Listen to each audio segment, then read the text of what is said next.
তফসিল ঘোষণার পর কোনো ধরনের দাবি দাওয়া কিংবা আন্দোলন নিয়ে রাস্তায় নামলে কঠোরভাবে দমন করা হবে বলে জানিয়েছেন প্রধান উপদেষ্টার প্রেস সচিব শফিকুল আলম।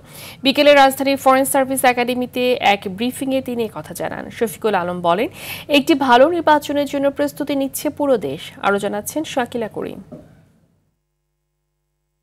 অন্তর্বর্তী সরকার দায়িত্ব নেওয়ার পর থেকেই একের পর এক দাবি নিয়ে রাজধানীতে আন্দোলনে নামে বিভিন্ন মহল। এতে তীব্র যানজটের পাশাপাশি চরম দুর্ভোগ পোহাতে হয় নগরবাসীকে। নির্বাচনের তফসিল ঘোষণা হয়ে যাওয়ায় রাজনৈতিক দল ও প্রার্থীদের মিছিল ও সমাবেশ বেড়ে যাবে বহুগুণে। এ অবস্থায় রাজপথে জনদুর্ভোগ কমাতে নির্বাচনী কার্যক্রমের বাইরে অন্য কিছু চাইছে সরকার। যে কোনো বেআইনি, যে কোনো আনলফুল ইলিগাল আন্দোলন এটা কঠোর হস্তে দমন করা হবে। গত 16 মাসে 2000টা আন্দোলন হয়েছে।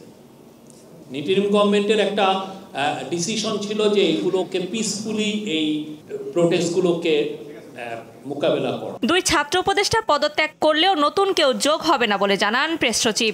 আমরা আজকে ক্যাবিনেট অলসো ডিসিশন নিয়েছে। তবে অনলাইন ও এআই ভিত্তিক জালিয়াতি ঠেকাতে নতুন আইন করার কথাও ভাবছে সরকার। বড় জালিয়াত চক্র অনেক মানুষকে ঠকাচ্ছেন, ঠকিয়ে দেখা যাচ্ছে তারা ভিসাও জালিয়াতি করছেন। তো এটার ফলে যেটা হচ্ছে যে অনেক দেশে আমাদের নাগরিকরা হ্যারাসমেন্টের শিকার হচ্ছেন, তাদের ভিসা প্রসেসে সমস্যা হচ্ছে। তো এইটাকে জালিয়াতকে কিভাবে, জালিয়াত চক্রকে বা জালিয়াতকে কিভাবে রোধ করা যায় সে বিষয়ে আজকে চিফ অ্যাডভাইজার সুস্পষ্ট নির্দেশ দিয়েছেন যে যাতে এটার উপরে একটা সেপারেট ল করা হয়।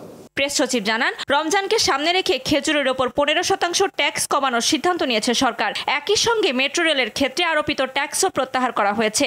এছাড়া মাইলস্টোনে বিমান দুর্ঘটনায় শহীদ 36 পরিবারকে 20 লাখ টাকা করে সহায়তা দেওয়ার সিদ্ধান্ত নেওয়া হয়েছে বলেও জানান প্রধান উপদেষ্টার প্রেস সচিব শফিকুল আলম। শাকিলা করিম, RTV, ঢাকা।